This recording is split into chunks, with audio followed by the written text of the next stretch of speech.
Hello, today I will be introducing some terms for shading. Uh, any object or subject that you draw and you want to create the illusion of 3D, or you want to create a form, it is important that you add the values to make it look like three-dimensional. So we'll be working on a sphere. So here in front of you can see a value scale. Now look at this sphere. I will be marking and telling you, like for example, now coarse shadow. This is the term that is used for the value on the object that is the darkest on the darker area of the sphere or any other object. Then there is cast shadow. Either the cast shadow will be the darkest or the coarse shadow will be the darkest. So in this case here cast shadow is more dark.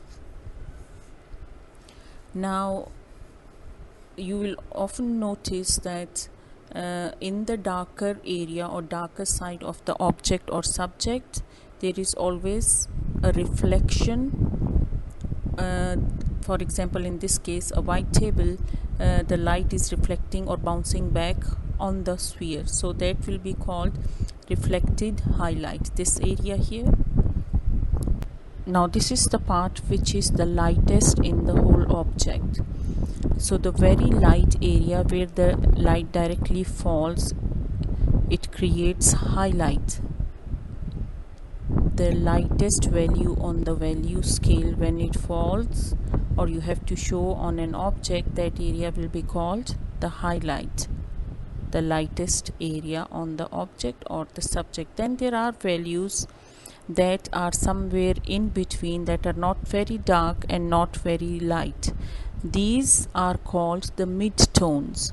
So these mid-tones are in the middle of the darkest and the lightest values.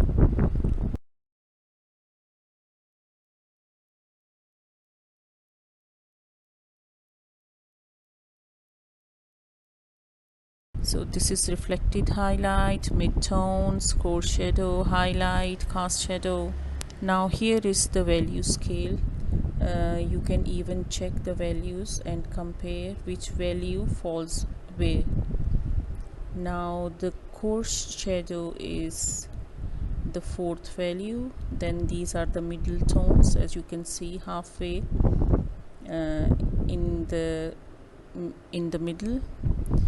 Then the reflected, this is the coarse shadow. Then let's look for the highlight. Here it goes, the lightest one, the middle tones, and the cast shadow. Hope this is clear.